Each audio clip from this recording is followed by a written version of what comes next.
Ako si Maria at ito ang aking kwento.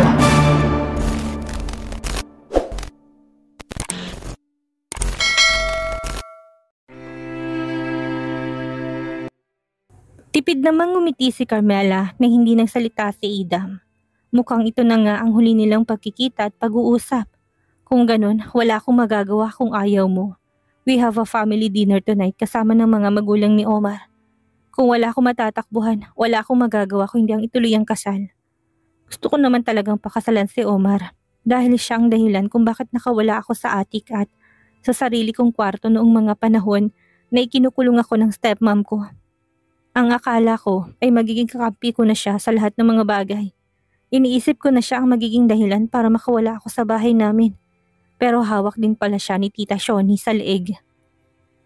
Hindi ako pwedeng magdesisyon para sa sarili ko. Kontrolado nila ang buhay ko. At wala akong magawa kung hindi ang sumunod sa kanila. Dahil ayaw ko namang sa basurahan ako pupulutin. Pagkukwento pa niya pero nanatiling tahimik si Idam. Pasensya ka na kung dinadamay pa kita sa gulo ng buhay ko. Siguro naghahanap lang ako ng magiging kakampi para magkaroon ako ng lakas ng loob. Nakalabanin ng stepmom ko at ang half-sister ko. Tipid na ngumiti si Carmela saka siya tumayo. May sarili ka bang sasakyang pumunta dito? Tanong niya ni kinailing naman ni Idam. Dahil nagtaksi lang siya para mapuntahan si Carmela. Iyahatid na kita. Kailangan ko na rin umuwi dahil sigurado kong hinahanap na rin ako sa bahay. Salamat pa rin sa oras mo, Idam. Aniya sa kanya ito tinalikuran. Tahimik lang namang sumunod si Idam sa kanya. Iniisip niyang mga sinabi ni Carmela. Anong klaseng pamilya ba meron si Carmela? Anong dahilan ng stepmom niya para ikulong to sa attic na para bang isang preso na may nagawang malaking kasalanan? Hindi maiwasan ni Idam na hindi isipin kung ano pa bang pinagdaanan ni Carmela sa sarili niyang pamilya. Tahimik na sumakay si Idam sa passenger seat at ganun din si Carmela sa driver's seat. Saan kita ihahatid? Tanong ni Carmela sa kanya pinandarang sasakyan niya. Sa hotel na lang kung saan tayo nag-check-in, sagot ni Idam. Hindi naman na nagsalita pa si Carmela at tinahak ng daan patungong hotel. Nakatingin sa labas ng bintana si Idam habang nakafocus sa daan si Carmela. Napapabuntong hininga na lang si Carmela dahil hindi niya man lang nakumbinsi si Idam na pakasalan siya. Akala niya makakapaghiganti na siya kay Omar at Sofia pero hindi pa rin pala. Siya pa rin pala ang talo sa huli. Mapait na lang siyang ngumiti. Mukhang kailangan niya na lang tanggapin kung ano ang kapalaran niya. Mahigpit na hinawakan ni Carmela ang manibela niya nang makita niya isang malaking truck na makakasalubong nila. Malayo pa ito mula sa kanila pero kitang-kita niya kung gaano to kalaki. Napalunok siya. Kaya niya bang mag-drive at lampasan ng malaking truck na makakasalubong nila? Nagulat na lang si Idam nang biglang inihinto ni Carmela ang sasakyan sa gilid. Nilingon niya si Carmela para sana tanungin ito kung anong problema pero nakapikit ng mga mata ni Carmela at nakayuko. Mahigpit ang pagkakahawak niya sa manibela. Tumingin sa harap si Idam at wala siyang ibang makakasalubong kung hindi ang malaking truck. Malalim na rin ang bawat paghinga ni Carmela na para bang may malaki siyang trauma sa malalaking sasakyan. Hinawakan ni Idam sa kamay si Carmela at tinaplos ito sa likod. Are you okay? Tanong niya pero hindi sumagot si Carmela. Kung yung malaking truck ang kinatatakutan mo, nakalampas na, honest niya. Dahan-dahan namang iminulat ni Carmela ang mga mata niya at nang makita niyang wala na ang malaking truck, sa harapan nila ay nakahinga na siya ng maluwag. What really happened to you? Kunot noong tanong ni Idam dahil tila ba napakaraming karanasan si Carmela. Tipid na ngumiti si Carmela sa kanya tinignan si Idam na kunot noong nakatingin sa kanya. Habang nakatitig si Idam sa mga mata ni Carmela, para bang nakikita niyang hindi magagandang alaala ni Carmela, punong-puno ng kalungkutan. Anong sikretong nakakupli sa likod ng mga malulungkot mong mga mata, Carmela? Seryosong tanong ni Idam. My stepmom is trying to kill me. My mom died because of her. Pero wala akong sapat na ebidensya. Sagot niya na ikinatahimik ni Idam. Ito ba ang dahilan kung bakit gustong makawala ni Carmela sa sarili nilang bahay dahil hindi siya ligtas dito? Muling pinaandar ni Carmela ang sasakyan at inihatid na si Idam sa hotel. Makalipas naman ng ilang minuto ay nakarating na sila pero hindi kaagad bumaba si Idam. Tila ba may pinag-iisipan siyang nasasabihin kay Carmela. Hinihintay lang naman ni Carmela na bumaba si Idam. Makalipas ang ilang minuto ay bumaba na si Idam. Hindi naman na nagpaalam si Carmela dahil mabilis niya nang pinaandar ang sasakyan niya paalis. Nang makabalik siya sa bahay nila ay unang sumalubong sa kanyang stepmom niya. "Where have you been? Kanina ka pa namin hinahanap. Sinusubukan mo bang tumakas, Carmela?" Galit na naman na Saad sa kanya. Blanko lang naman ang mukha ni Carmela. "Kung tatakas ako, sa tingin mo ba makikita mo pa ako dito? Nagpahangin lang ako sa labas." Walang emosyon niyang sagot sa kanya nilampasan ng stepmom niya. Gusto pa sanang pagalitan ni Shawnee si Carmela pero hinayaan niya na lang ito dahil ang mahalagay bumalik si Carmela bago pa man dumating ang mga magulang ni Omar. Nakita ni Carmela sa Sofia ang excited na naghahanda ng pagkain kaya napapataas ang kilay niya. Mukhang excited ka yata para sa family dinner kasama ang mga magulang ni Omar. Gusto mo bang tulungan ko na kayo na kumbinsihin sila na kayong dalawa na lang ang magpapakasal? Ani ni Carmela kay Sofia. Tinaasan naman siya ni Sofia ng kilay. "Sino bang nagsabi sa'yo na excited ako sa pagpunta ng mga magulang ni Omar dito? Hindi lang ikaw ang may bisita, Carmela, dahil pupunta rin si Idam dito for dinner." Mataring na sagot ni Sofia sa kanya tinalikuran si Carmela. Napatango na lang si Carmela saka siya mapait na ngumiti. Kailangan niya na talagang tanggapin ang pagkatalo niya. Kaya pala kahit na anong sabihin niya kay Idam, hindi ito pumapayag sa alok niya. Siguro wala na siyang magawa na umatras sa kasal dahil ang alam ng mga magulang niya na pakakasalan niya ay si Sofia. Ani Carmela sa sarili niya. Napabuntong hininga na lang siya saka siya pumasok sa kwarto niya. Kailangan niya nang maghanda para sa dinner. Tahimik silang lahat sa hapagkainan. Dumating ng mga bisita nila at wala na nagsasalita sa kanila kaya napatikim na si Marvin. Hindi niya alam kung sinong una niyang kakausapin dahil kaharap nilang mga magulang ni Omar. Habang mag-isa lang naman si Idam na dumating, matamis na nakangisi si Sofia habang nakangiti kay Idam pero hindi naman nakatingin sa kanya si Idam. Nandito na rin naman na tayong lahat. Pag-usapan na natin ang tungkol sa kasal ng mga bata. Next week na ito, Carmela, Omar. Okay na ba lahat para sa kasal ninyo? Wala na ba kayong kailangang ayusin? Pangbabasag ni Marvin sa katahimikan nilang lahat. Napataas naman ang kilay ng ina ni Omar dahil nalaman nilang pakikipagkita ni Carmela kay Idam sa isang hotel. "Don't worry about it, Tito. Okay na po ang lahat. Araw na lang ng kasal namin ni Carmela ang hinihintay." Sagot ni Omar. Tinignan niya si Carmela pero tahimik lang itong nakatingin sa pagkain niya. "Mabuti naman kung ganun, iho. Kung may kailangan pa kayong sabihin niyo lang sa akin at ako nang bahala." Ani naman ni Shawnee. Napatingin ang lahat kay Carmela nang ibaba niyang hawak niyang kutsara at tinidora. Matapang niyang sinalubong ang mga tingin ni Omar sa kanya. Alam niyang maraming pwedeng mangyari sa bibitawan niyang desisyon. Pero hindi niya talaga kayang magpakasal kay Omar. Dahil kapag ginawa niya yon, para bang kinulong niya na rin sa kalungkutan ang sarili niya kahit na alam niyang hindi naman na siyang mahal ni Omar. "Hindi namin itutuloy ang kasal." Diretsong wika ni Carmela. Kunot noong tinignan ni Omar si Carmela sa kanya na ikuyom ang kamao niya dahil ilang beses na siyang pinapahiya ni Carmela. Hindi ba talaga siya kayang patawarin ni Carmela? Sasayangin na lang ba talaga ni Carmela ang ilang taon nilang in a relationship? Hilaw namang natawa ang ina ni Omar. "Ikaw pa ba talaga, iha, ang may lakas ng loob na umatras sa kasal?" Nakataas ang kilay na wika nito. "Hindi na natin pwedeng i-cancel ang kasal, Carmela, dahil nakahanda ng lahat," singit ni Omar. "Wala akong pakialam kahit na nakahanda ng lahat. Buo ng desisyon ko. Hindi ako magpapakasal sa'yo." Matigas na wika ni Carmela. Alam niya magagalit sa kanyang ama pero ayaw niya isakripisyo ang sarili niyang kaligayahan. Kung ikakasal lang din siya kay Omar, mas pipiliin niya na lang na magpakalayo-layo kaysa ang kontrolin pa nito ng stepmom niyang buhay niya. "Carmela, enough. Tumahimik ka na lang kung wala kang ibang sasabihin." May dinansad sa kanya ng kanyang ama.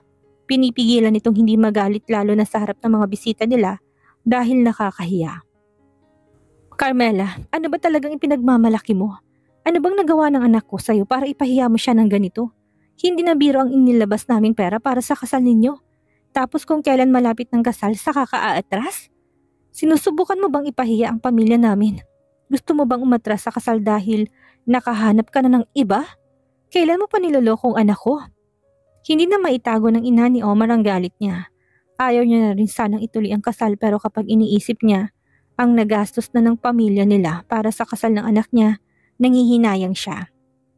Lakas loob namang sinalubong ni Carmela ang tingin sa kanya ng ina ni Omar. Pasensya na Tita Patricia, pero don't call me tita. Nainis pa rin sad ni Patricia kaya napatungo na lang si Carmela.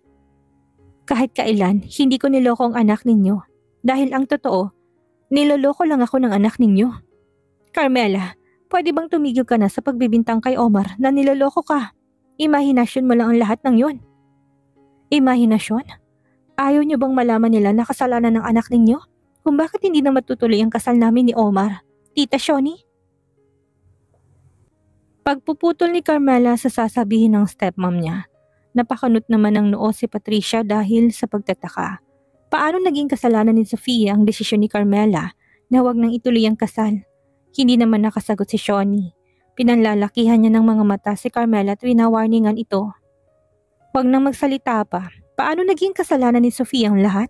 Tanong na rin ni Patricia. Napalunok naman ng laway si Sofia. Mahigpit ang pagkakahawak niya sa pants niya. Nahihiya na siya kay Adam dahil ito nang unang beses na bumisita si Adam sa bahay nila. Tapos magkakaroon pa ng gulo. Pwede bang tumigil ka na, Carmela? Hindi ka pa rin ba magaling? Magpahinga ka na muna dahil hindi mo naman alam kung anong totoo sa hindi. Kung ano-ano na naman ang nai-imagine mo kaya kung ano-ano na naman ang sinasabi mo. Sabat na rin ni Sofia. Natatakot na maisiwalat ang panloloko nila ni Omar kay Carmela. Hindi pwedeng makancel pa ang kasal nila ni Adam. Hindi pwedeng masirang image niya sa harap ni Adam. Tiningnan ni Adam si Carmela pero hilaw lang itong tumawa dahil ni Isay wala siyang kakampi. Ito ba talaga ang mundong ginagalawan ni Carmela at sinusubukan niyang takasan? Dinukot ni Carmela ang cellphone niya na nasa bulsa niya sa kanya ipinakita sa kanilang lahat ng mga pictures ni Omar at Sofia na magkasama. Hindi pa ba sapat ang lahat ng ito para patunayan kong hindi lang ako nag-iimahinasyon. Matagal na nila akong nilolokot. Ayaw ko makipag-away pa sa'yo, Sofia. Dan dahil lang sa lalaki. Kung gusto niyang ituloy ang kasal, pwede niyang gawin yun. Pero hindi na akong bride ko, hindi sa Sofia na. Pagsisiwalat niya. Nagngingit-ngit na naman ang ngipin ni Sioni dahil sa galit. Mahal na mahal niyo naman ang isa't isa, hindi ba? Bakit hindi na lang kayo ang magpakasal? Dagdag niya pa. Sinisiraan mo ba ako dahil nandito si Adam? Tumigil ka na, Carmela. Nainis na sad ni Sofia. Nahihiya na siya kay Adam dahil ganito ang nangyayari sa masaya sana nilang dinner. Sit down, Carmela. Masyado mo nang pinapahiya ang pamilya natin. Kalmadong sad sa kanya ng kanyang ama pero mararamdaman mong kinokontrol lang niya ang galit niya. Napangisi naman si Adam. Ngayon, naintindihan niya na kung bakit gustong tumakas at makawala ni Carmela sa pamilya nila. Dahil hindi pantay ang trato sa kanya. Nanghihinang naupo si Carmela sa upuan niya dahil wala man lang naniniwala sa kanya kahit na nagpakita pa siya ng ebidensya. Mapait na lang siyang humiti saka siya nagpakawala ng malalim na buntong hininga. Pasensya na sa gulo, Adam, iho. Hindi sana mag-iba ang pagtingin mo sa anak ko. Hinging paumanhin ni Shoni kay Adam na kanina patahimik. Well, I came here to ask your daughter to marry me. Honest naman ni Adam na ikinatawa ni Marvin at Shoni dahil kahit narinig ni Adam ang lahat ng sinabi ni Carmela ay hindi pa rin nagbagong isip niya na pakasalan si Sofia. Of course, iho, nakausap na rin namin ang mga magulang mo. Pero dahil ikakasal si Omar at Carmela ngayong taon, napag-usapan namin na sa susunod na taon na kayo ni Sofia para naman hindi maging sukob ang kasal nilang magkapatid. Nakangiting saad ni Shoni. Matamis namang napangiti si Sofia habang napangisi naman si Adam. Tumayo naman si Omar sa kanya nilapitan si Carmela para makausap to ng private. Hinawakan niya sa kamay si Carmela at pinilit niya itong pinatayo. I came here to ask your daughter Carmela to marry me. Anas ni Adam na nakapagpatigil sa kanilang lahat, lalo na kay Omar. Nahihilahin sana palabas si Carmela. What? Hindi makapaniwalang wika ni Shoni. Iho, kung hindi mo pa nakikilala si Sofia, siya ang anak kong pakakasalan mo, hindi si Carmela. Ani Marvin. Sinalubong naman ni Adam ng tingin sa kanya ni Marvin. I know Mr. Hidalgo at hindi ako nagkamali ng pangalang binanggit. Aniya. Kunot noon na rin siyang tinignan ni Carmela. Hawak-hawak pa rin ni Omar ang kamay ni Carmela kaya inis na inalis yun ni Carmela. Hilaw namang tumawa si Patricia.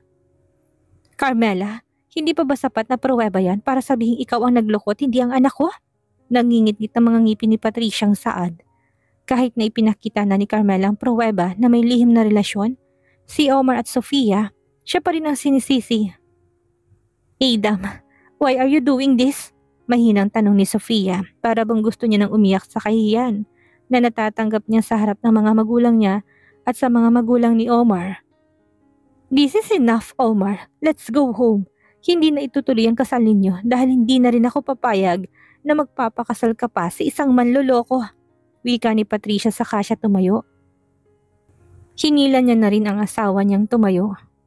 Mrs. Garcia, hindi ba malinaw ang mga mata mo para hindi makita ang panlolokong ginawa ng anak ninyo kay Carmela? Ang anak niyo ang nanloko pero bakit na kay Carmela ang lahat ng sisi?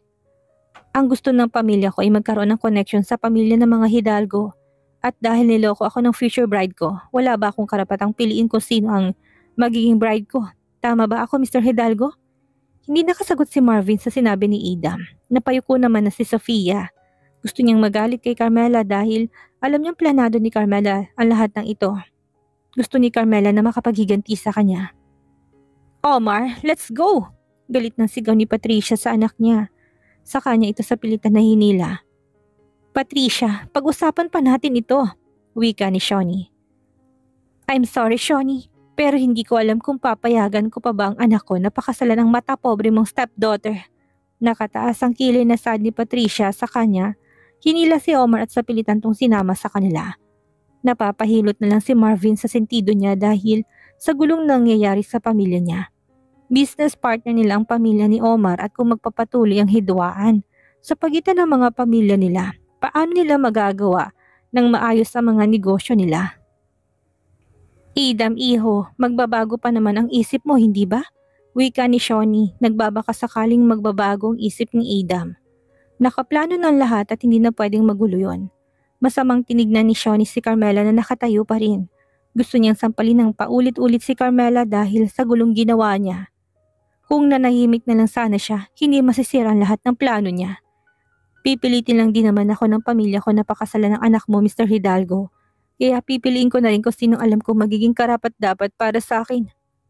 Sagot ni Adam habang ang tingin niya na kay Marvin na hindi na alam kung paano kukumbinsin si Adam na baguhin ang isip niya. Kailangan mo pa ba talagang gawin ito, Adam? Ako ang nakatakdang pakasalan mo. Alam na lahat ang tungkol sa pagpapakasal ni Carmela kay Omar at sigurado ako na alam din yun ng mga magulang mo. Sa tingin mo ba, papayag sila na pakakasalan mo si Carmela gayon nakatakda na siyang ikasal sa ibang lalaki? Kahit na nahihiya na si Sofia ay nilakasan pa rin niyang loob niyang kausapin si Adam. Hindi siya makakapayag ng apo ng isang pinakamayamang pamilya ay mapupunta lang kay Carmela. Ako ba talaga ang dapat sisihin sa pagbabago ng isip ko, Miss Hidalgo? I came here to ask your sister to marry me. You love Omar, right? Why don't you marry him instead? Iniwas ni Sofia ang paningin niya. Gusto nang bumagsak ng mga luha niya, pero pinipigilan niya lang ang mga yon. Nahihiya naman na si Marvin sa mga ginawa ng mga anak niya. I take responsibility for what I did to her. Alam ko hindi magandang sabihin na may nangyari na sa amin pero paninindigan ko ang anak ninyo. Wika pa ni Adam na ikinaawang ng labi ni Carmela. Sa gulat dahil wala naman talagang nangyari sa kanila ni Adam. Sa sinabi ni Adam, tuluyan nang bumagsak ang mga luha ni Sofia. Hindi na rin nakapagsalita si Shawnee dahil sa gulat. Alam kong sinasadya mo ang lahat, Carmela. Pagsisisihan mong ginawa mo sa akin. Galit na saad ni Sofia kay Carmela na hindi na rin nakapagsalita. Tinignan niya si Adam at nagtatanong ang mga mata niya pero nginitian lang siya ni Adam. Hindi niya alam kung bakit biglang nagbago ang isip ni Adam. Dapat ba siyang matuwa dahil nakumbinsi niya si Adam na pakasalan siya? Nakaalis na si Adam. Tahimik lang silang lahat sa sala. Hindi rin alam ni Carmela kung ano bang ipapaliwanag niya sa kanyang ama. Ito naman talaga ang plano niya. Ang sirain ang kasal ng kanyang kapatid pero bakit nabablangko ang isip niya? Para bang wala siyang maisip na sasabihin. This is bullshit! Pangbabasag na ni Shawnee sa katahimikan nila. Nakauwi na lahat ng bisita nila at pakiramdam nila ay sasabog ang mga ulo nila dahil sa mga nangyari. Nanlilisik ang mga mata ni Shawnee na tinignan si Carmela. This is all your fault, you slut witch. Alam mo ba kung gaano kalaking gulo ang ginawa mo? Seriously, Carmela? Sinisira mo ang magagandang plano namin ng daddy mo para sa pamilyang ito. Ikakasal ka na kay Omar at mayaman din ang pamilya niya. Sa susunod na taon naman si Sofia at Adam, pero bakit mo inakit ang mapapangasawa ng kapatid mo? Carmela Hidalgo, answer me. Ipaliwanag mo sa amin kung anong nangyayari. Galit na sigaw ni Shawnee. Lakas loob na sinalubong ni Carmela ang mga mata ni Shawnee na nag-aapoy sa galit. Plano niyo para sa pamilyang ito? O plano mo lang para sa sarili mo? Carmela, what? Sagot din ni Carmela sa kanyang ama na ikinagulat nilang lahat. Ako na naman ang patatahimikin niyo, Dad. Sawang-sawa na ako maging sunod-sunuran sa pamilyang ito. Pagod na akong gawin ang mga bagay na pinapagawa niyo sa akin. Kahit na hindi ko naman gusto. Dad, of all people, kayo dapat ang kakampi ko. Niloko ako ng fiancé ko. Inahas ako ng sarili kong kapatid pero ako pa rin ang mali. Sa akin ka pa rin magagalit. Ano bang dapat kong gawin para maging tama sa paningin ninyo? Matagal ng panahon niyang itinago ang galit na nararamdaman niya at hindi niya na kayang kontrolin yun ngayon. Ayaw niyang habang buhay ay para siyang robot na susunod na lang sa lahat ng sinasabi ng pamilya niya. Carmela, si Daddy ang kausap mo. Baka nakakalimutan mo. Sabat na rin ni Sofia. Ninisihan ni Carmela ang kapatid niya na paborito ng lahat. Alam ko, Sofia. Alam mo na ba kung anong pakiramdam ng inagawan? Pero yung nararamdaman mo ngayon, kulang na kulang pa yun sa naramdaman kong sakit. Dahil matagal na kaming may relasyon ni Omar. Pero kayo ni Idam, pinagkasundo lang naman kayong dalawa. Ako ba talaga ang sumisira sa maganda niyong plano para sa pamilya na ito? Dad, answer me. Ako ba talaga? Kung hindi nakipagrelasyon si Sofia sa lalaking mapapangasawa ko, sa tingin niyo ba mangyayari ang lahat ng ito? Enough, Carmela. Romulo, get her and lock her in the attic. Galit na utos ni Shawnee. Umiling naman si Carmela at akma sanang aalis nang mahawakan na siya ni Romulo. Ang lalaking palaging inuutusan ni Shawnee para ikulong si Carmela sa attic at sa kwarto niya. Dad, ako pa rin bang mali? Hahayaan niyo pa rin ba na siya ikulong ako sa attic dahil alam niyo naman na wala akong ginawang mali? Dad, please wake up! Sigaw ni Carmela sa kanyang ama pero iniwas lang nito ang paningin niya. Hindi ka lalabas sa attic hanggat hindi mo inaamin ang kasalanan ginawa mo. Dalhin niyo na siya sa attic at huwag na huwag palalabasin hanggat hindi ko sinasabi. Lumalaki ang mga mata ni Shawnee sa tuwing nagagalit to. Dad, please! Pagmamakaawa ni Carmela sa kanyang ama pero wala na siyang nagawa nang hawakan na siya ng 2 tauhan ni Shawnee niya. Sinubukan ni Carmela na magpumiglas pero walang nagawa ang lakas niya sa lakas ng 2 lalaking may hawak sa kanya. Nang makarating sila sa attic ay tinulak nila papasok si Carmela. Madilim ang buong attic at dahil kabisado na ni Carmela ang kwarto ay mabilis niyang nahanap ang bintana. Kahit na madilim, binuksan niya yun para magkaroon ng liwanag. Liwanag na nagmumula sa ilaw mula sa labas. Naupo sa gilid si Carmela at niyakap na lang ang mga tuhod niya. Naiyak na lang siya sa kalagayan niya. Hanggang ngayon, hindi pa rin siya nakakawala sa kulungan niya. Sinusubukan niyang lumaban para sa sarili niya, pero kailan niya ba matatamasa ang kalayaan na tinatamasa niya? Tama ba ang desisyon niyang lumaban? O mas mabuting manahimik na lang siya? Kinabukasan, nagising na lang si Carmela nang bumukas ang pintuan. Pumasok naman si Romulo, ang lalaking palaging nagdadala sa kanya sa attic at nagkukulong sa kwarto niya. Dahil tauhan to ng kanyang tita Shawnee. Nagdala ako ng pagkain mo. Kumain ka na. Anas dito sa kanya. Nanatili naman nakaupo si Carmela habang blanco nakatingin kay Romulo. Masaya ka ba sa tuwing nakikita mo kung ganito? Anong pakiramdam na may tao kang naririnig na umiiyak gabi-gabi? Nagmamakaawa na palabasin sa lugar na ito. Nang maibaba ni Romulo ang mga pagkaing dala, ay tinignan niya si Carmela. Naawa na rin siya dito dahil maraming taon na naging tahanan ni Carmela ang attic at ang sarili niyang kwarto. Sa tuwing nagagalit sa kanya si Shawnee. Kung gusto mong makawala at makaalis sa lugar na ito, sumunod ka na lang sa gusto ng iyong ina. Baka sakaling magkasundo pa kayo. Hindi pa huli ang lahat, Carmela. Kung gusto mo ng kalayaan, kung gusto mo ng katahimikan, gawin mo na lang ang gusto ng pamilya mo para sa'yo. Siguro naman hindi ka nila ilalagay sa sitwasyon na ikakapahamak mo. Hilaw na tumawa si Carmela. Ina, kailanman hindi ko siya naging ina. Mahina niyang saad. Sapat lang para marinig ni Romulo. Dahil sa pagkakakulong sa kanya sa attic, hindi niya na magawang ma-appreciate ang gabi. Dahil sa tuwing sumasapit ang gabi, wala siyang ibang naalala kundi ang pagmamalupit sa kanya ng stepmom niya. Sa tuwing sumasapit ang gabi, nanginginig na ang katawan niya.